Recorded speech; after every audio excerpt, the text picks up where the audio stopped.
Face à l'invité, Madame, Monsieur, bonjour et merci de nous rejoindre dans ce magazine. Nous recevons pour vous sur ce plateau Monsieur Luc Kabunangu. Il est cadre de l'UDPS et auditeur professionnel. Avec lui, nous allons échanger autour de la sous-traitance dans le secteur privé qui, une fois bien régulé, peut être l'un des moyens pour promouvoir les petites et moyennes entreprises en République démocratique du Congo. Monsieur Luc, bonjour et bienvenue. Bonjour, Madame Nadine. Merci. D'entrée des jeux, la première question, nous aimerions savoir quel état de lieu dressez-vous de la sous-traitance dans les secteurs privés, bien entendu, ici en République démocratique du Congo.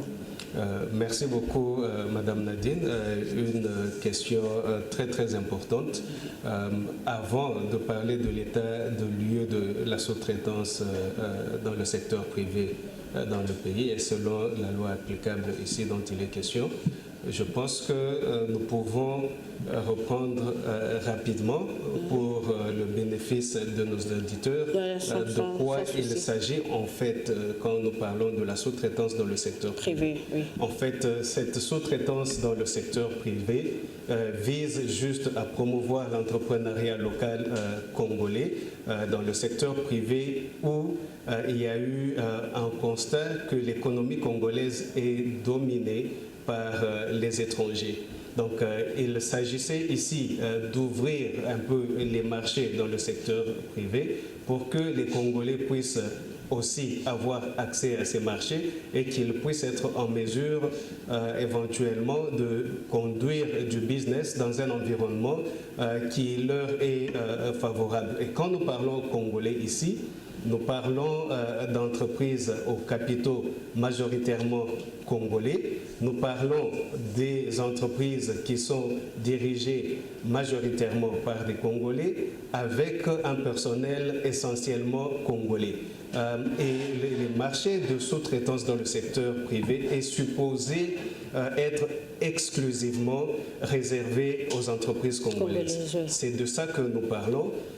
Pour revenir à l'état des lieux, si déjà le législateur a trouvé qu'il fallait une loi pour essayer de ramener la participation de l'entrepreneur congolais dans le secteur privé, c'est qu'il y avait justement ce constat que l'entrepreneur congolais était défavorisé. Un constat amer. Très amer, était défavorisé dans son propre pays et dans son économie et qu'il fallait une intervention particulière de l'État pour assister et aider l'entrepreneur congolais.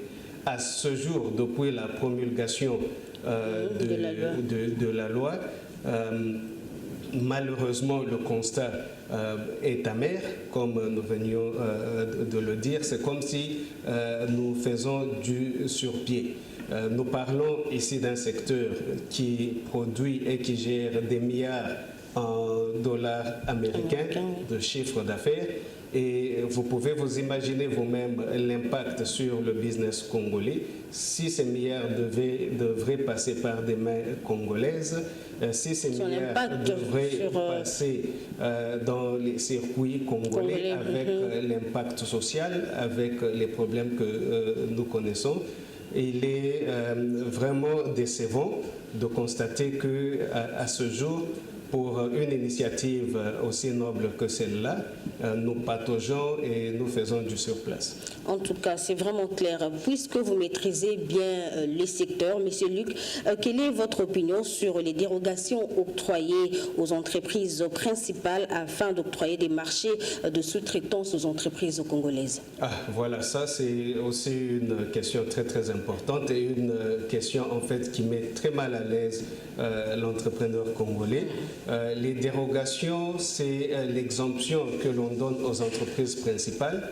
Parlant entreprises principales, ici, nous voyons les entreprises du premier niveau, c'est là même qui contractent les services que l'on donne en sous-traitance aux entreprises secondaires ou sous-traitantes. Les dérogations, dans ce cas, il y en a deux types. Une dérogation limitée et il y a aussi des dérogations permanentes. Quand on donne une dérogation, c'est-à-dire qu'on permet à l'entreprise étrangère de ne pas contracter avec un entrepreneur congolais et de conduire du business pendant un temps avec une entreprise étrangère. Déjà ici, vous voyez que la loi, dans son esprit, vise à exclure les marchés aux Congolais, à rendre les marchés exclusivement congolais, mais quand il y a des dérogations, ça fait un frein et une ouverture. Dans ce cas, je crois qu'on parlera de continuité des entreprises étrangères. Et maintenant, le plus grand problème, c'est qu'il y a même la deuxième catégorie des dérogations, qui sont des dérogations permanentes. Donc ça veut dire que d'une façon permanente, on peut donner à une entreprise principale la liberté de continuer à contracter des entreprises étrangères à l'exclusion des entreprises congolaises. Merci. C'est sérieux et moi je pense que c'est quelque chose qu'on devrait revoir. C'est quelque chose qui en fait si pas bien géré, déjà, même si avant de parler de bien gérer les dérogations, ça fait une sorte d'entorse. Et les entrepreneurs congolais s'en plaignent. Ils s'en plaignent bien évidemment. Ils sont nombreux à nous contacter, à nous parler de ça et à insister que nous puissions amener jusqu'au niveau des autorités cette question. Et malheureusement, à ce jour, je pense que nous avons fait une publication le week-end dernier. On va même en parler. Ouais, voilà, je voulais dire que nous ne savons même pas combien de dérogations il y a et combien de dérogations permanentes, combien de dérogations limitées. Ça pose problème, mais on y reviendra comme vous dites. D'accord. Il y a également un malaise avec le fait que la discrétion d'octroi de dérogations permanentes revient au directeur général de l'autorité de régulation du secteur privé de la sous-traitance. Qu'en pensez-vous? Bon, écoutez, vous voyez, quand nous sommes sur une affaire des gros sous et des décisions aussi importantes comme celle-là, la laisser à la discrétion d'un seul individu, je pense que ça crée beaucoup de risques dans justement la décision. Je pense que d'abord, il ne devrait même pas y avoir des dérogations permanentes. Nous devons encore comprendre et avoir les justifications pourquoi on devrait avoir des dérogations permanentes alors que la loi en elle-même prévoit qu'en cas d'insuffisance du côté de l'entrepreneuriat congolais, il y a des processus à suivre de formation pour amener l'entrepreneur congolais à niveau, de sorte qu'il soit en mesure, lui aussi, éventuellement, de rendre les services qu'il ne pouvait pas rendre auparavant. Mais quand finalement on donne une dérogation permanente, je pense qu'elle vient même annuler toutes les autres dispositions de la loi qui cherchent en fait à faire un transfert de compétences vers le Congolais pour le capaciter aussi à faire ce qu'il ne pouvait pas faire hier. Mais maintenant, laisser une décision aussi importante comme celle-là à la discrétion d'un seul individu, je pense que ça ne devrait pas être. Vous m'avez présenté comme auditeur professionnel avec cette casquette-là. Je vous dis déjà que ça fait une ouverture à beaucoup de risques et ça, ce sont des dispositions qu'on devrait revoir rapidement sans perdre beaucoup de temps. Monsieur Luc Kabunangu, vous êtes auditeur général, je rappelle, il y a une loi pour protéger la sous-traitance dans les secteurs privés, bien entendu, en RDC. Qu'en est-il de l'effectivité de cette loi, puisqu'elle a déjà été promulguée? Justement, c'est depuis 2017, si je ne m'abuse, que cette loi est en vigueur. Bien évidemment, à la promulgation de la loi, il fallait mettre sur pied l'organe technique qui a la mission de faire appliquer cette loi. Avec tout le temps que cela a pris, moi je pense qu'il devrait y avoir des priorités pour commencer à veiller à l'application de la loi par les entreprises principales. Ne fût-ce que commencer à recevoir des rapports trimestriels de la part des entreprises principales qui montrent l'attribution des marchés de sous-traitance aux différents prestataires. Si nous les avons, nous savons voir combien de contrats et de quelle magnitude sont allés aux entreprises congolaises, combien sont allés aux entreprises étrangères. Oui. Nous savons faire des analyses pour évaluer justement notre progrès, la performance justement de l'autorité de régulation. Mais en absence de cela, je pense que nous naviguons à vue et nous avons un sérieux problème parce que cette loi a été votée pour un but assez noble et un but, moi je dirais, pressant pour la République démocratique du Congo. Voilà. Dans cette même loi, il y a une partie qui exige à ce que les entreprises principales remettent des rapports annuels sur leurs activités de sous-traitance parce que ces rapports devraient quand même nous informer sur l'application de la loi. Et si ces rapports ne sont pas remis, quelle peut en être la cause et comment y remédier?